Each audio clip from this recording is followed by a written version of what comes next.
Graça e paz, mulheres de Deus. Quantos estão felizes de estar aqui essa manhã que o Senhor preparou? Quero dizer que é uma alegria extraordinária estar aqui com vocês. Muito obrigada, apóstola Noemi, pela antecipação em já dizer daquilo que nós viemos em missão, que é levantar esse exército de Estérs. E também agradecer e louvar a Deus pela Bispa Eliane, que Deus continue te abençoando, te usando, te enchendo de graça, de favor. E eu quero dizer para vocês, mulheres que estão aqui, que o Senhor tem feito maravilhas e vai continuar fazendo. E eu quero que você se coloque de pé nesse primeiro momento, porque você está aqui debaixo de uma liderança, de uma igreja que entende o poder da oração. E antes de começar a palavra, nós vamos orar pela nossa nação. Eu quero que você estenda suas mãos o mais alto que você conseguir. E você vai declarar que o Brasil é do Senhor Jesus.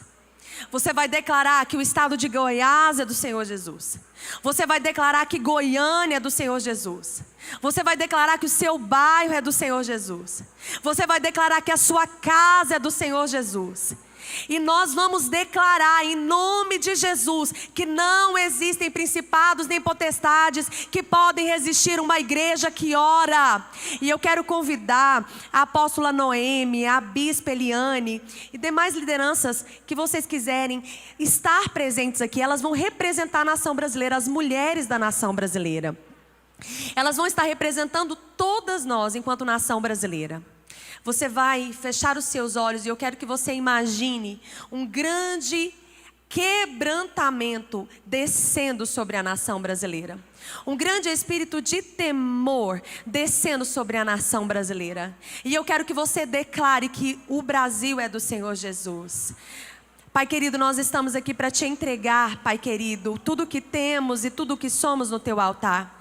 Nós estamos aqui para dizer, Papai querido, que reconhecemos que se o Senhor não fizer, ninguém faz.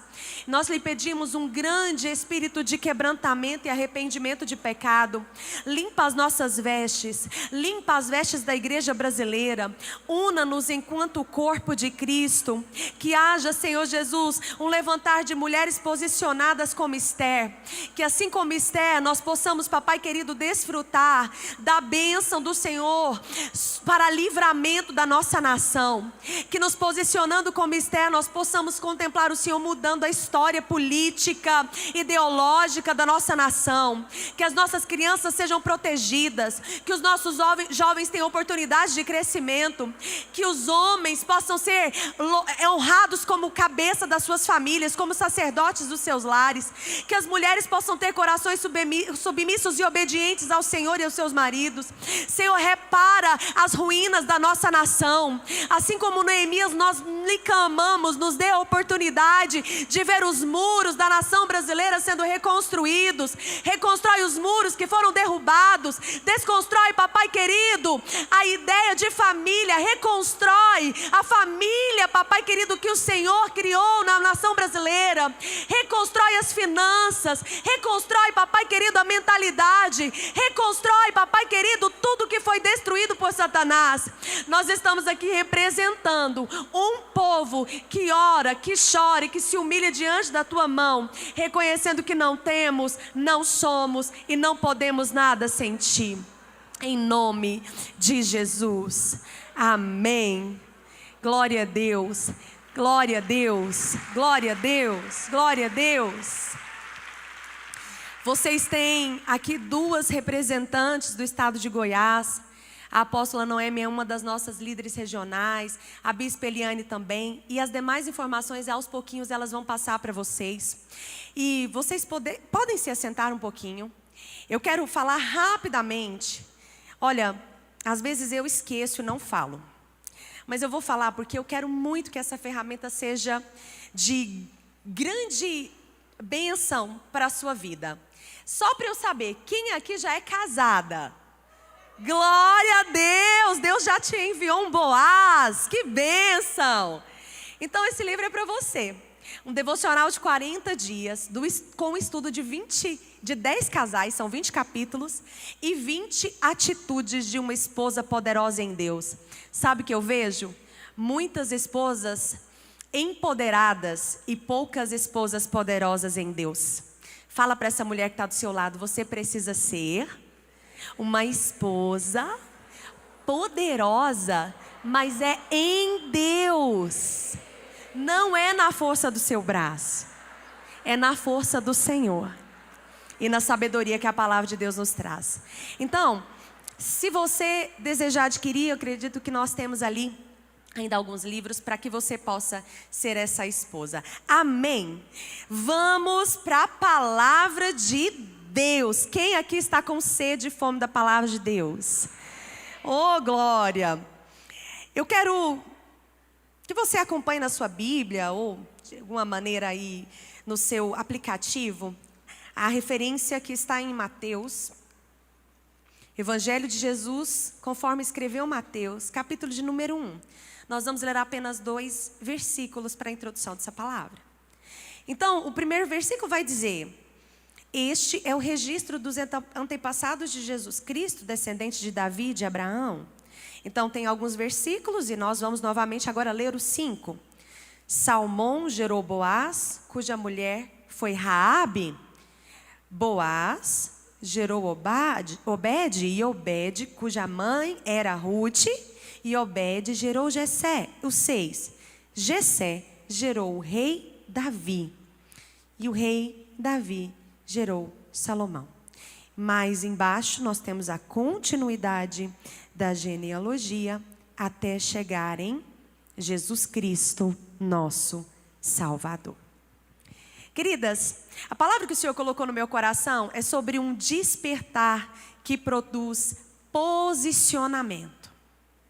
Todas as vezes que o Senhor quiser fazer algo em uma geração, todas as vezes que o Senhor quiser mudar a história de uma família, de um povo, a primeira coisa que o Senhor vai derramar é um despertamento.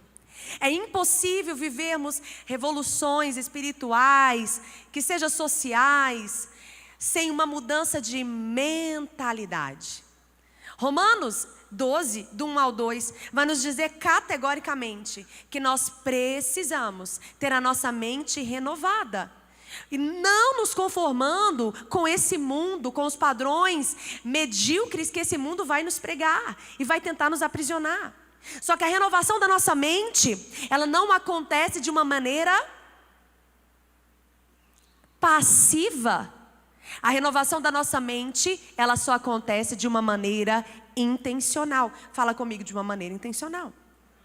Uma mulher verdadeiramente despertada, ela é uma mulher que vai entender de Deus o seu propósito, e ela não vai ficar presa nas circunstâncias, mas ela vai colocar como Deus, como sendo o único e suficiente para mudar a sua história.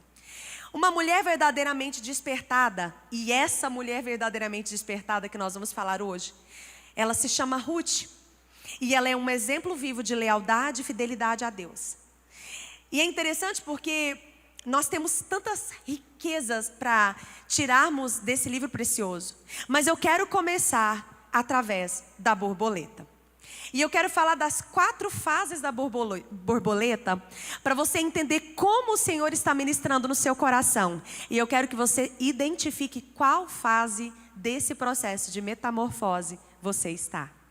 A primeira fase que nós vamos encontrar, mediante os estudos científicos, antes de tudo, uma metamorfose exige desconstrução. E por que a metamorfose vai exigir desconstrução? É porque, na verdade, o que acontece no processo de uma borboleta não é uma lagarta aperfeiçoada. Fala para essa irmã linda, eu não vou ficar fazendo isso, eu prometo. Mas é porque você está muito quieta, está me dando agonia. Fala para essa irmã linda que está do seu lado assim, olha, não é para melhorar a lagarta. Tem que destruir ela inteira e deixar a borboleta nascer. Você vai ver que nunca vai existir uma borboleta que foi uma lagarta melhorada. Não existe. Não existe lagarta melhorada. Como a bispa querida que me antecedeu, é necessário um novo nascimento. E isso não é uma melhoria daquele velho homem, daquela velha mulher. Não, não é melhoria. É transformação. É mudança completa de mentalidade. E aquele que roubava não rouba mais, aquele que mentia não mente mais, aquele que defraudava não defrauda mais, aquele que adulterava não adultera mais, aquele que pensava só coisas inúteis, fúteis e vaidade, agora pensa as coisas do reino, agora tem uma mente celestial, agora tem uma natureza divina, agora pensa no reino, em missões, em salvar vidas, agora decidiu morrer por Cristo e para Cristo. É uma desconstrução total do velho eu. Não existe metamorfose com melhoria de lagarta. A lagarta tem que morrer dentro do casulo para que o Senhor cumpra o propósito dele na nossa vida. Então, a metamorfose é uma desconstrução. E o primeiro ponto é o ovo. Então, a borboleta vai lá e coloca o ovo. E esse processo de ovo é aquele momento em que nós estamos sendo geradas em Deus. É a nossa conversão. É quando recebemos as boas novas do Evangelho da Paz. E o Senhor plantou no nosso coração uma sementinha como de mostarda, muito pequenininha de fé. Mas essa semente é poderosa para fazer nascer uma grande árvore frutífera em nós. Então, depois do ovo, nós vamos ter a lagarta. E essa lagarta, como já foi dito, ela tem uma fase feia, né? Horrorosa, na verdade. Mas nem toda lagarta vira borboleta, sabia disso? Muitas vão virar mariposas e outras vão morrer antes que a metamorfose se completa. Será que tem alguma mensagem espiritual para nós a respeito disso? Será que você já viu alguém morrer durante um processo de metamorfose? Quantas pessoas, assim como a parábola que Jesus conta em Mateus 13, recebem a semente do Evangelho com muita empolgação, mas o solo não é fértil. Às vezes a semente cai em meio a espinhos, em meio a um terreno rochoso demais, e a vaidade da vida, os prazeres dessa terra, arrancam a semente de maneira que ela não pode florescer. Nem toda lagarta vai virar borboleta, porque não é todo mundo, infelizmente, que sobrevive ao processo de desconstrução que é necessário ser feito. Se você não morrer com Cristo, se você não morrer para Cristo, você nunca alcançará o patamar de borboleta em Deus. É um processo de desconstrução tão doloroso, tão intenso, que muitas pessoas não conseguem entregar tudo que Deus tem pedido a elas, porque carregar a sua cruz exige uma mudança radical de postura, de posicionamento, de vida. Eu nasci no Evangelho, fui criada desde pequenininha nos caminhos do Senhor, e desde muito nova o Senhor colocou uma chama muito grande no meu coração pelo Evangelho. Minha tia está aqui que é prova disso. Desde muito pequenininha. Só que em um momento da minha eu fui apenas um ovo, em outro momento eu fui lagarta. Mas teve um dia em que o Senhor me colocou dentro de um casulo e disse: você agora precisa passar pelo processo de desconstrução. Você não pode ser lagarta para sempre. Você vai suportar? Nem todo mundo, eu sei que vai passar na intensidade do processo como eu passei. Eu sei que nem todo mundo vai passar pelo vale da sombra da morte como eu tive que passar. Mas eu quero testemunhar isso para você, para que você identifique no seu processo o amor do Senhor e não punição. A graça do Senhor e não a falta ou a ausência de bênção. Muitas mulheres aqui precisam reajustar a sua visão, porque você não está entendendo o que está acontecendo na sua história, e você está achando que você não é abençoada, que Deus não está com você, que Deus te abandonou. E Ele está dizendo: não, eu trouxe aqui para te despertar, e você vai sair daqui entendendo que para você se tornar uma borboleta e ser quem eu te chamei para ser, você tem que sim ser uma lagarta que passa pelo casulo e contempla a sua natureza medíocre sendo desconstruída pela minha glória. Aleluia! Se é para o Senhor, pode ser mais forte. Honra e glória ao nome do Senhor.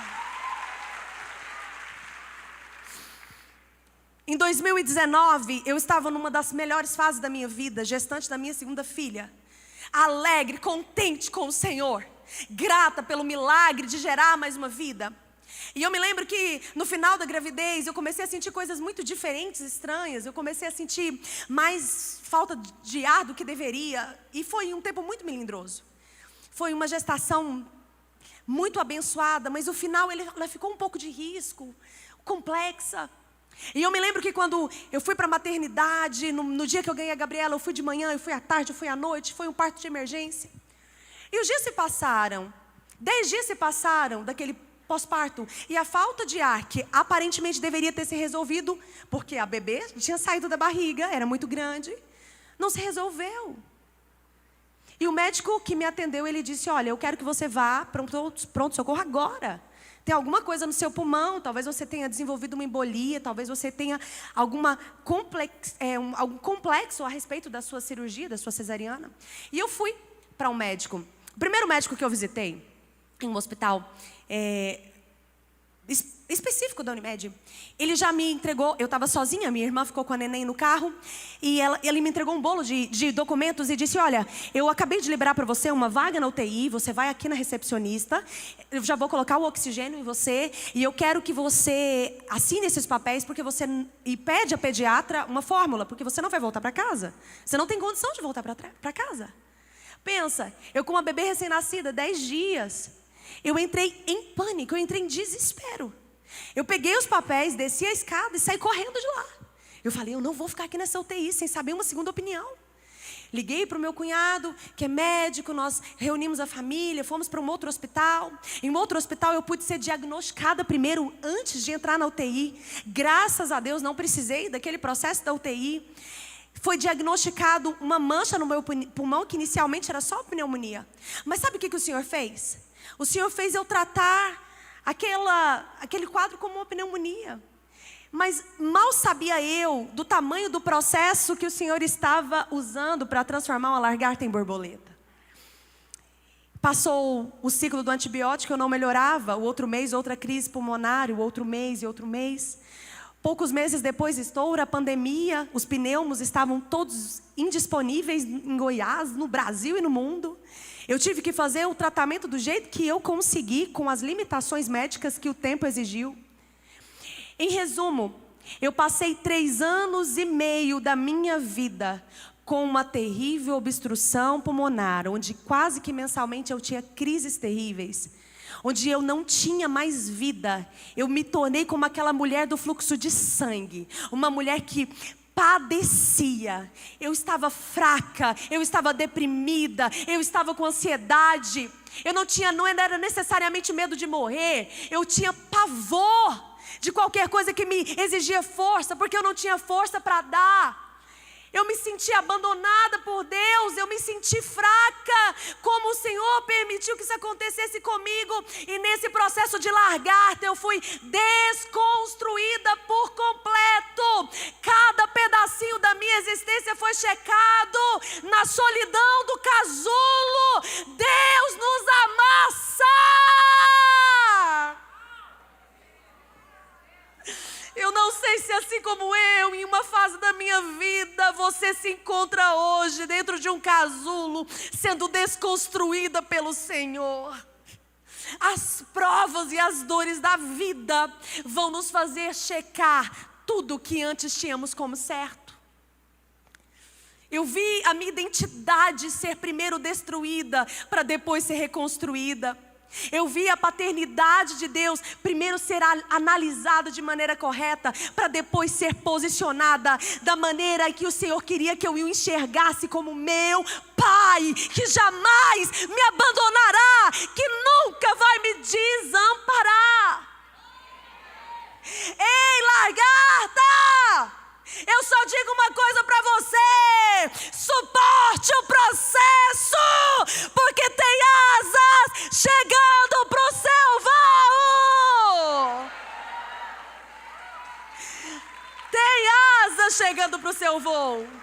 Tem asas chegando para o seu voo. É impossível pensarmos em transformação, é impossível pensarmos em crescimento sem considerarmos os tempos de dores que vamos ter que enfrentar na nossa história. É impossível sermos usadas pelo Senhor sem antes sermos devidamente amassadas numa prensa, como as azeitonas são, para produzir um bom azeite, como as uvas são pisadas para produzir um bom suco de uva, um bom vinho. Não existe utilidade em frutos sem serem espremidos. Você está uma uva tão linda. Fala para essa irmã linda do seu lado, você está uma uva tão linda. Está na hora de ser amassada para virar vinho. Está na hora de ser espremida para o Senhor tornar você um azeite puro, extra virgem, caríssimo. Azeite. Azeite não se faz com azeitonas inteiras. Azeite não se faz com azeitonas puras, lindas, lá no pé. Não! Precisa de ser espremida pela mão do oleiro. Precisa ser amassada pelo Senhor. Aleluia! O Senhor me curou de uma maneira extraordinária. Eu sou um milagre. Eu estou há 1 ano e 8 meses fugindo da pneumo porque eu não preciso mais dela. Sem crise, sem internação, sem uso de antibiótico. Como, Diane? Que remédio que você tomou? Nenhum. O Deus do céu me visitou. O Deus do céu me deu um pulmão novo, me deu fôlego para eu estar aqui hoje dizendo para você: Ele ainda faz, Ele ainda pega a lagarta, Ele ainda põe no casulo, Ele ainda tira, Ele ainda dá asas para voar. Porque muitos são chamados, mas poucos são escolhidos. O Evangelho está aí, exposto para quem quer receber. O Senhor está dizendo: vem a mim, vinde a mim, vinde a mim, vinde a mim, vinde a mim, vinde a mim. Mas não são todos que são capazes de abraçar a mensagem da cruz. Não são todos que são capazes de aceitar com obediência os processos naturais de Deus na nossa história. Não são todas as lagartas que conseguem sobreviver aos processos de metamorfose. No casulo há alguns segredos. Crisália. Do lado de fora tudo parece muito parado. Você já viveu uma fase assim? Que as pessoas olham para você, você está plena. Trabalhando do mesmo jeito. Vivendo a rotina do mesmo jeito, o marido e os filhos estão no mesmo lugar, mas por dentro, só você e Deus sabem o quanto as águas estão agitadas.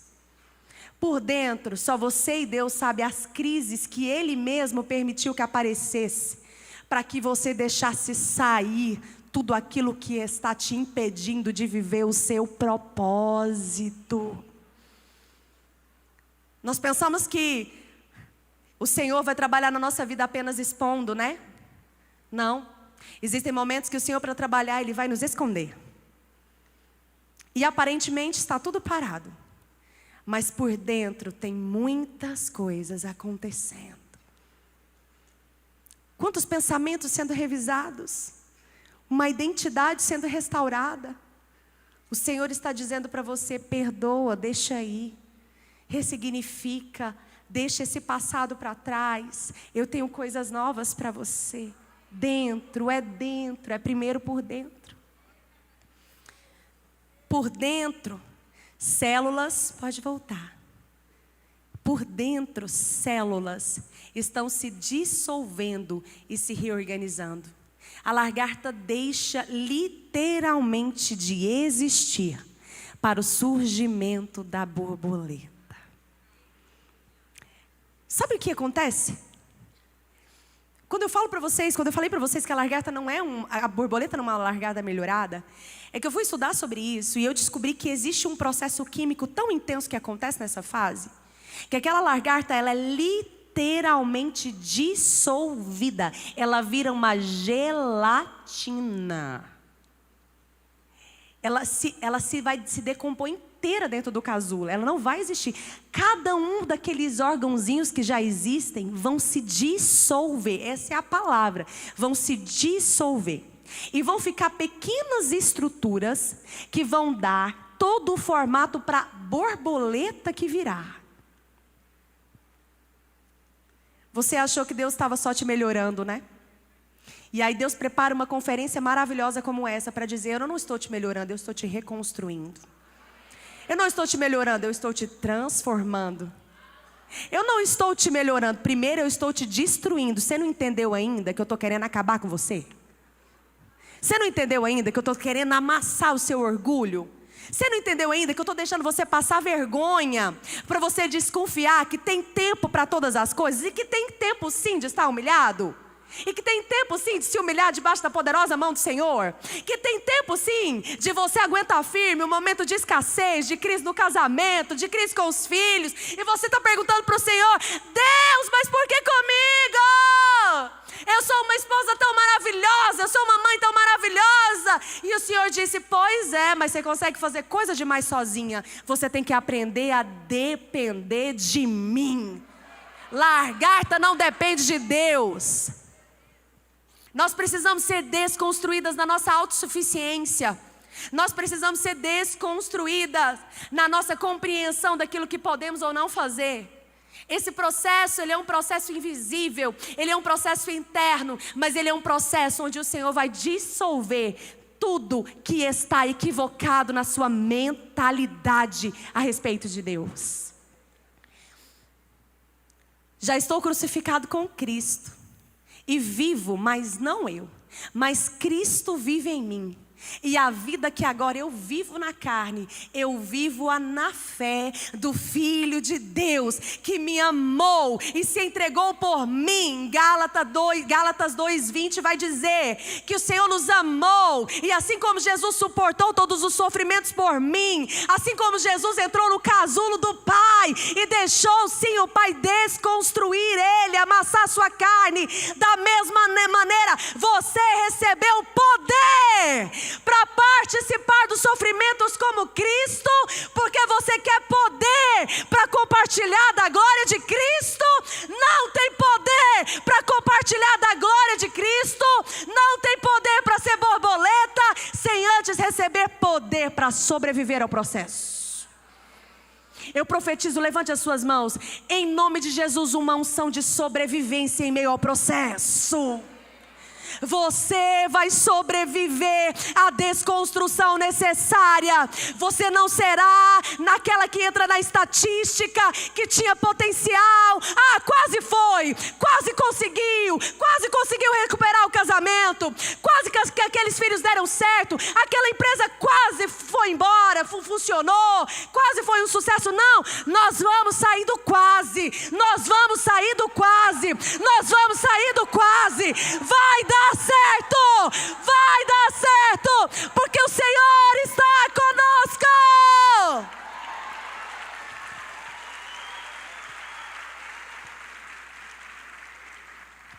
O Senhor está conosco. As asas da borboleta já estão presentes na lagarta como pequenos disquinhos, chamados de discos imaginais. Ou seja, a promessa do que ela será, já está dentro dela desde o começo. Tudo se dissolve, mas os disquinhos imaginais ficam lá intactos no processo da lagarta para se tornar uma borboleta. Tudo vira gelatina, tudo derrete, mas os disquinhos imaginais estão lá intactos, esperando o momento certo para fazer com que essas asas cresçam e se prosperem dentro do casulo. Você não entendeu o que o Senhor está dizendo para você.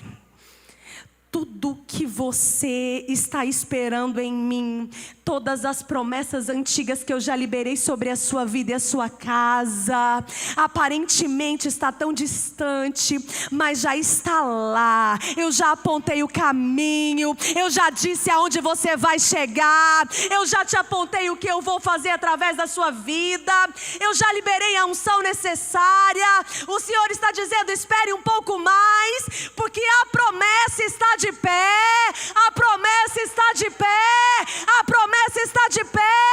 Eu já te mostrei aonde você vai chegar. Agora eu quero entrar na minha palavra. O livro de Ruth vai nos trazer lições extraordinárias sobre uma linda lagarta que se tornou borboleta. O livro de Ruth vai nos contar sobre uma família. E a introdução, no primeiro versículo, nós encontramos a seguinte definição, onde nós entendemos que nos dias em que viveram os juízes, ou seja, nós estamos falando de um povo recém-colocado na terra prometida. Nós estamos falando de uma geração um pouco mais jovem, que foram sobreviventes ao processo do deserto. E quando os juízes estão ali legislando sobre Israel, na terra prometida, houve um tempo de fome, houve um tempo de escassez, um tempo de luta. A primeira pergunta que eu quero te fazer é: quem nunca passou por isso? Quem pode bater no peito e dizer: não, eu nunca passei por nenhuma situação de escassez? Nós temos algum herdeiro multibilionário das indústrias farmacêuticas em nosso meio? Eu acredito que nem esse vai poder dizer com tanto orgulho que nunca sentiu falta de nada, porque não existe ser humano que não tenha falta de nada. Mas invariavelmente vão existir momentos na nossa vida em que a escassez vai ser exposta. Existem momentos na nossa vida em que as nossas ausências vão ser expostas. Vai ter aquele dia em que você vai chegar no seu pastor, no seu apóstolo, no seu bispo e dizer: não queria te contar isso, mas ore por mim. Meu marido não está querendo vir na igreja, ele está se esfriando na fé. Bispa, apóstola, ore por mim. Não queria te dizer isso, mas eu estou sentindo uma angústia tão grande na minha alma que eu penso que eu vou morrer. Ninguém gostaria de contar: olha, ore por mim, me desculpe, mas eu estou passando por uma situação financeira muito desafiadora. A crise bateu a porta da minha casa e nós não sabemos como vamos pagar as nossas contas. Ninguém gostaria de dizer isso. Ninguém quer procurar uma psicóloga como eu, de 11 anos de profissão.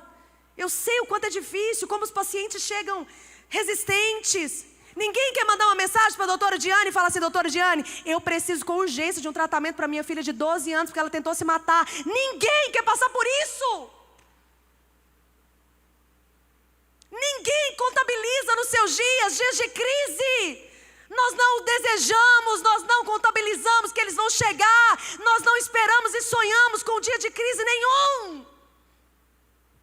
Essa família, da mesma maneira, eles não contabilizavam crises, mas a fome chegou na casa do pão.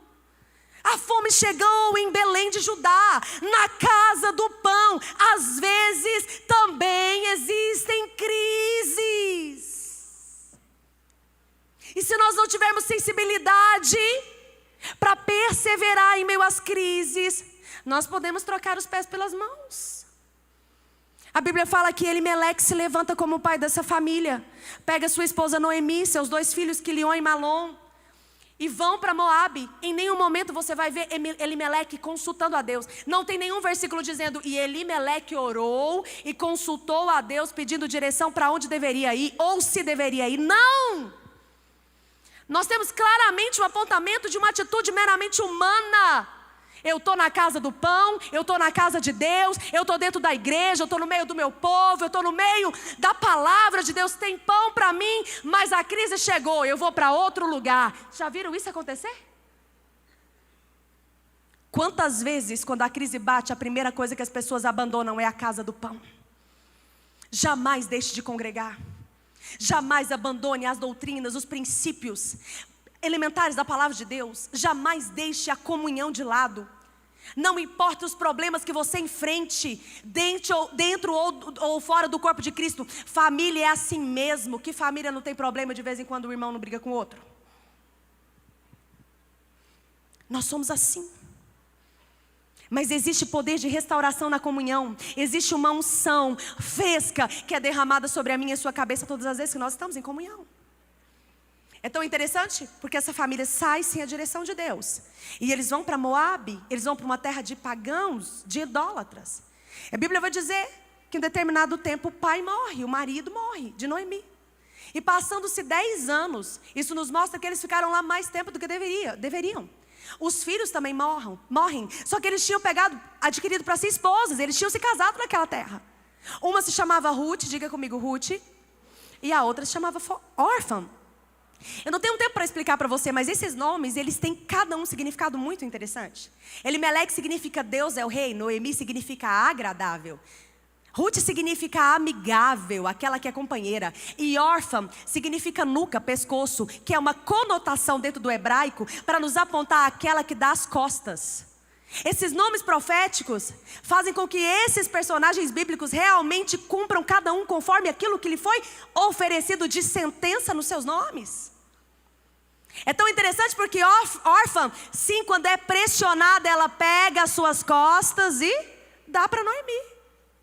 Porque existem pessoas que por mais que elas amem o projeto, por mais que elas entendam quem é o Deus de Israel, na hora da pressão, elas serão como órfã. Elas sempre darão as costas, porque é muito difícil sobreviver à pressão de continuar quando não se tem nada em vista.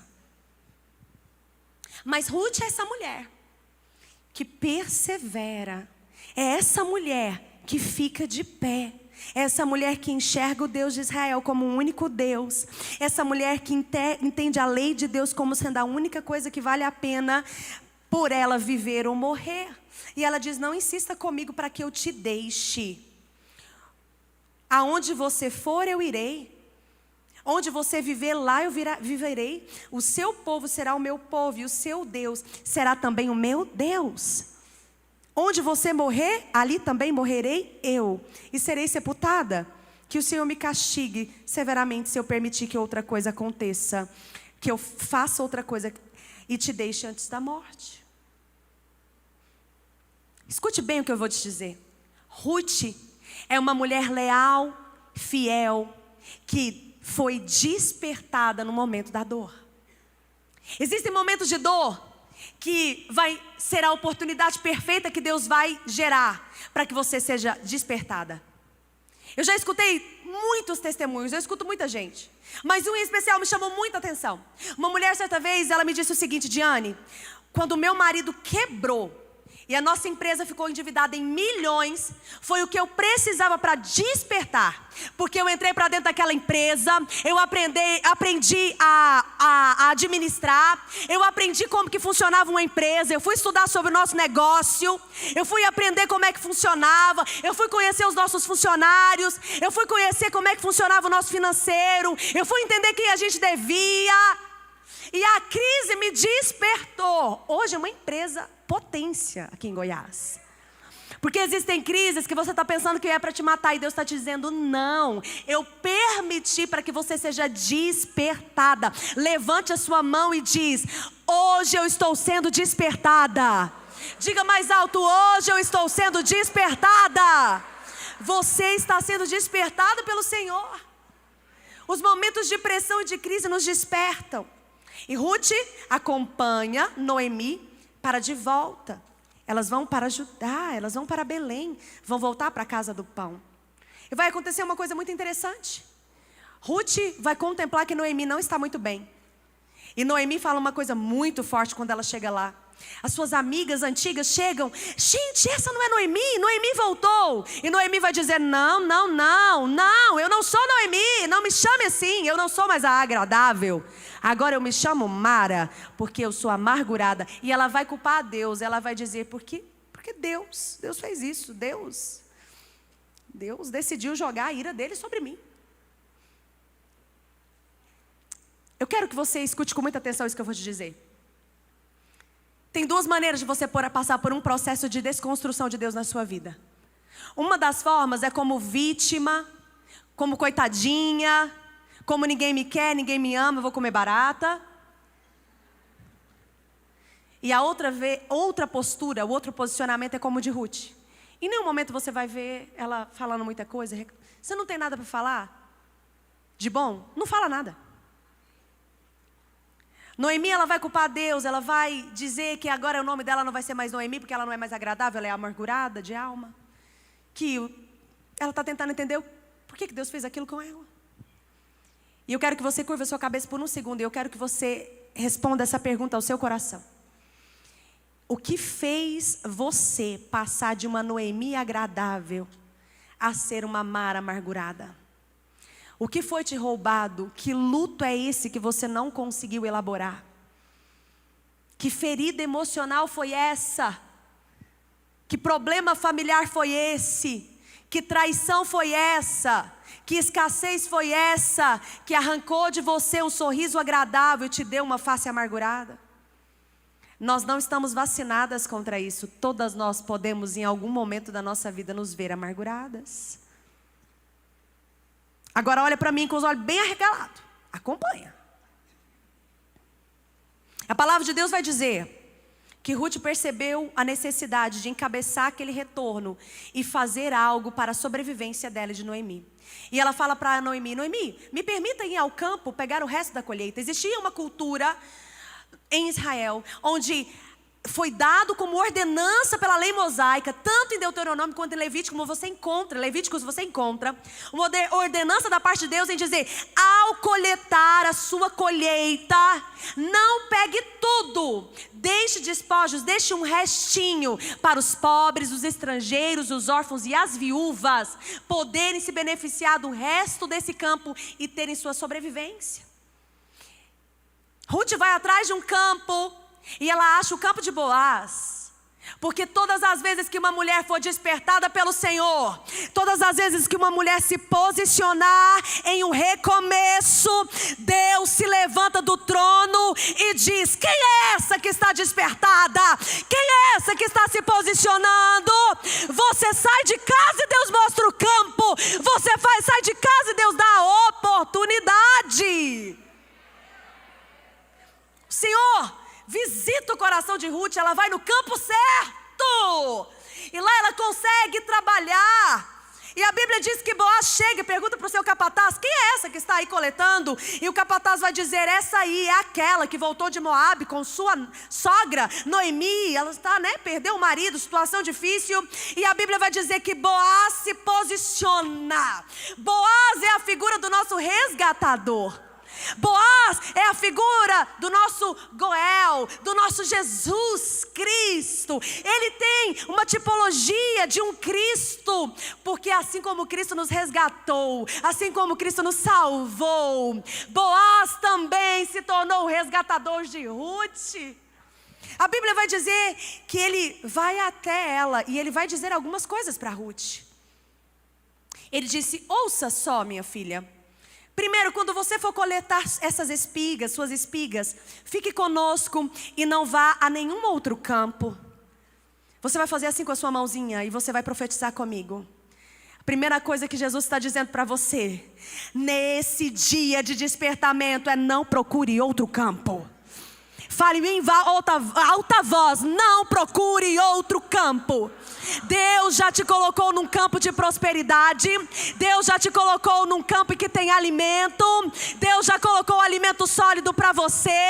Deus já te deu a salvação. Ele já te estabeleceu no campo em que Ele vai te nutrir. Não procure outro campo. Não tem nada para você lá no mundo. Não tem, não tem.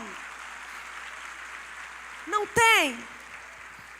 Não procure outro campo. Boaz é categórico em dizer para Ruth: Ruth, fique nesse campo e não vá a nenhum outro. Mas ele não fala só isso, ele vai falar a segunda porção. Olha o mistério, olha o que Jesus está fazendo. Além de você não ir em outro campo, eu peço que você acompanhe todas as moças que trabalhem para mim. Você vai estar junto delas, olhando o melhor lugar para você pegar a sua porção de colheita. Sabe o que Boaz está dizendo? Fique nesse campo e eu vou te dar um senso de pertencimento.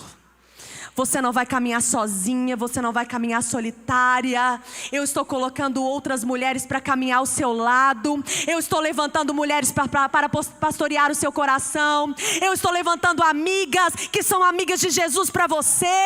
Eu estou levantando mulheres em que você vai olhar e vai dizer: só o Senhor poderia ter feito isso. pertencimento. Boaz então disse: não, procure outro campo, fique aqui com as minhas moças, porque eu tenho pertencimento para você, porque você é filha. Segura, número 3, o que ele falou? Ele disse: além disso, observe em qual parte do campo estão colhendo e vá atrás delas.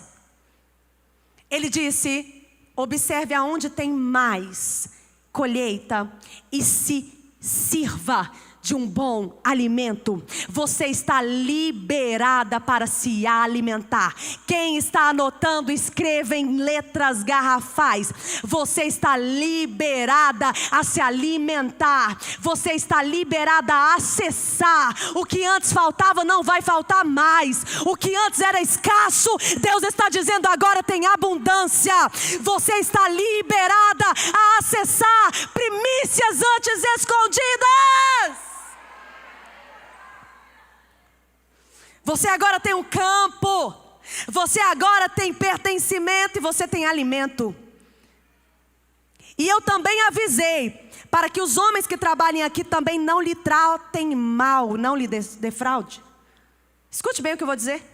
Sabe o que Boaz estava dizendo? E eu ordenei para você proteção. Proteção. Nenhum mal chegará à sua tenda. Nenhum mal chegará à sua tenda. O Senhor nos livra dos homens sanguinários. O Senhor nos livra dos assassinos, dos ladrões, dos defraudadores, dos roubadores. O Senhor livra a nossa casa daqueles homens maus, porque Jesus está se levantando hoje e dizendo: eu já avisei para os homens e já avisei para os demônios. Nela não, nela você não toca. Ela é minha, ela é minha, ela é minha.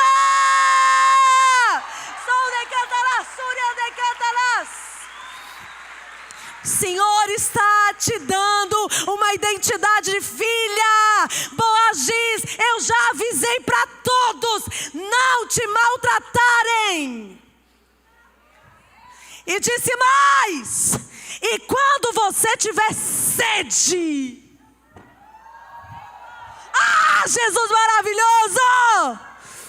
Ei, Ruth, quando você tiver sede, não é para você beber água em qualquer lugar. É para você ir no poço principal, no meu poço, e bebe à vontade da minha água. Existe uma presença gloriosa sobre nós. Eu vou terminar a palavra, mas eu quero que você fique de pé comigo. Eu tinha pedido um hino, mas eu queria que a equipe de louvor louvasse com a unção que essa equipe carrega em Deus. Nós vamos terminar em adoração, em louvor. E escute bem. Boaz vai dizer, versículo de número 9, parte B, do capítulo 2. E quando você tiver sede, sirva-se da água, da mesma água que os meus servos tiram do poço, do meu poço. Então Ruth se curvou diante dele com o rosto aos chãos e disse: o que é que eu fiz para merecer tanta bondade? Enquanto Noemi estava lá na sua crise de existência, talvez olhando para o céu e dizendo: o que eu fiz para merecer tanta luta? O que eu fiz para merecer tanta dor? O que eu fiz para merecer tanto sofrimento? Ruth olha para um Deus que lhe dá um campo, para um Deus que lhe dá pertencimento, para um Deus que lhe restitui pessoas, porque antes ela estava tão sozinha, agora ela tem amigas. Para um Deus que lhe dá proteção e que diz que ninguém vai tocar nela, para um Deus que lhe dá água, a água da vida. Ela vai prostrada e vai dizer: eu não posso reclamar do casulo. Eu não posso reclamar daquilo que o Senhor está fazendo, daquilo que o Senhor está desconstruindo, porque existem uns disquinhos imaginais, umas estruturinhas aqui em mim. Parece que tem algo novo surgindo, Parece que era para murmurar, mas o meu coração canta. Parece que era para reclamar, mas o meu coração está regozijando tanto, porque apesar do que eu perdi, eu vejo tanta bondade. Apesar da dor, parece que os céus estão abertos e Deus está sorrindo para mim.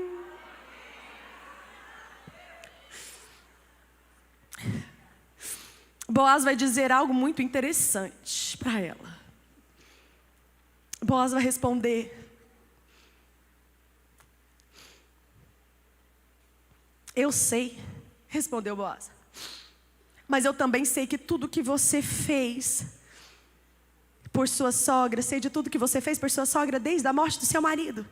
Eu ouvi falar como você deixou seu pai, sua mãe, sua própria terra para viver no meio de desconhecidos. Sabe o que Boaz está dizendo para ela? Eu sei que você realmente não merece, mas eu sei da fé que foi exigida de você para chegar até aqui. Talvez você está olhando para os seus esforços e dizendo: Senhor, eu preciso melhorar tanto. Senhor, eu tenho tantas áreas na minha vida que eu ainda preciso mudar. Eu preciso aprender a falar, eu preciso aprender a lidar com as minhas emoções. Eu ainda tenho tantos traumas, eu ainda me sinto tão amargurada, tão presa ao passado. Eu ainda tenho faltas, ausências, crises. E o Senhor está dizendo: eu sei. Senhor, parece que eu me sinto deslocada às vezes. E o Senhor está dizendo: eu sei. Eu sei. Mas eu sei de uma coisa: quando alguém precisa de você, você é a primeira a estender a mão. Mas eu sei de uma coisa: quando alguém precisa de uma oração, você é a primeira a cair de joelho, com o olhinho cheio de lágrimas, e dizer: Senhor, tem misericórdia da minha irmã. Eu sei, mas eu sei o quanto você tem perseverado com a porção que você recebeu da parte de Deus. O Senhor está dizendo: eu estou vendo os seus esforços, eu estou contemplando a sua fé, e o meu coração está muito feliz com o seu processo. Para encerrar, Boaz vai dizer que o Senhor, o Deus de Israel, sob cuja as asas você veio se refugiar, a recompensa ricamente pelo que você fez. O que Boaz disse? Que o Deus de Israel, sob cujas as asas, faz assim comigo, faz bem bonito. As asas você veio se refugiar. As asas que você veio se refugiar. As asas que você veio se refugiar.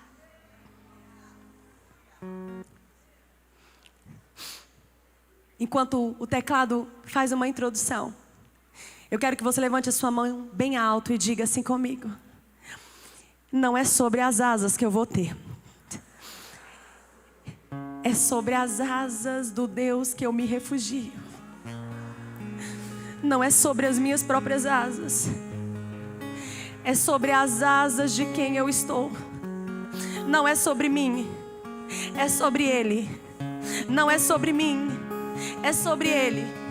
Para todas aquelas que estão aqui hoje se refugiando sob as asas do Altíssimo, sob as asas do Altíssimo. Tudo é perda se eu não tenho. Tem refúgio para você. Tem refúgio para sua alma. Tem asas. Tem corações aqui tão quebrantados diante do Senhor. Não sei pra onde. Eu sei que você quer almoçar, mas vamos ficar mais um pouquinho na presença dEle. O tempo já foi, mas eu quero chamar você, mulher, que a única coisa que você precisa hoje é das asas dEle. Eu quero você aqui no altar. Eu quero orar com você. Não é sobre as suas asas, é sobre as asas dEle. As asas dEle. Os meus tesouros. Senhor. E me esquecer daquele. Corre pro altar. Corre pro altar. Corre pro altar. Nada é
Receba renovo para sua mente hoje. Receba para a parte do Senhor uma unção, despedaça todo jugo. Receba da parte do Senhor. Receba da parte do Senhor. Receba da parte do Senhor. Receba da parte do Senhor. Receba da parte do Senhor. Receba da parte do Senhor. Receba da parte do Senhor. Receba da parte do Senhor. Receba da parte do Senhor. Receba da parte do Senhor. Receba da parte do Senhor. Novo coração. O fim das dores emocionais. Espírito de depressão. Espírito de ansiedade. Espíritos malignos que oprimem a mente. Batem retirada agora. Agora pelo poder que é no sangue de Jesus. Nós não autorizamos nenhuma confusão na mente. Nós não autorizamos nenhum espírito de tristeza. Ficar de pé em nome de Jesus. Sai agora em nome de Jesus. Em nome de Jesus. É uma ordem. Em nome de Jesus. Que bata em retirada agora. Tudo que oprime as emoções. Tudo que distorce a imagem. Dores profundas na alma. Bata em retirada agora. Em nome de Jesus. Em nome de Jesus. Em nome de Jesus.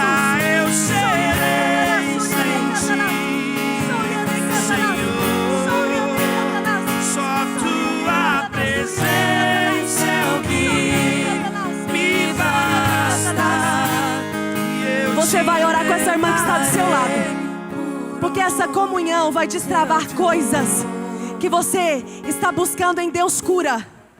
Você vai orar com essa mulher que Deus colocou do seu lado, e você vai orar por ela, depois ela vai orar por você, e você vai receber algo da parte do Senhor através desse abraço.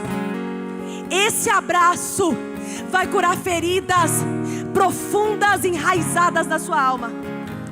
Esse abraço vai te dar a água da vida que é necessária para limpar o peso que o passado deixou em você.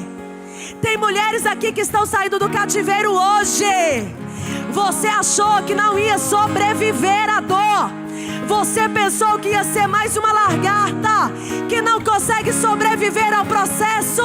Mas Deus entra hoje na sua história e fala: você vai sair do processo.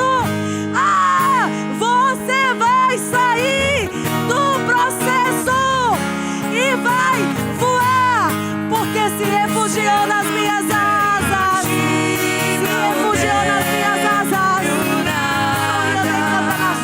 Nada eu sei sem ti, Senhor. Só tua presença é o que me basta, e eu te levarei por onde eu for. Se eu não tenho a ti, não tenho nada. Nada eu serei sem ti, Senhor. Só tua presença é o que me basta, e eu te levarei por onde eu for. Tua presença, Senhor, Tu és muito bom. é o que me Tu basta. és tudo o que precisamos, Senhor. E quem precisamos do sou Senhor. eu sem teu amor? Obrigada, Jesus.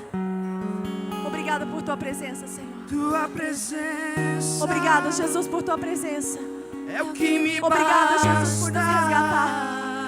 Obrigada, Jesus, por nos reposicionar. Quem sou eu Obrigada sem por nos teu despertar. amor? Obrigada, Senhor, por Tua graça.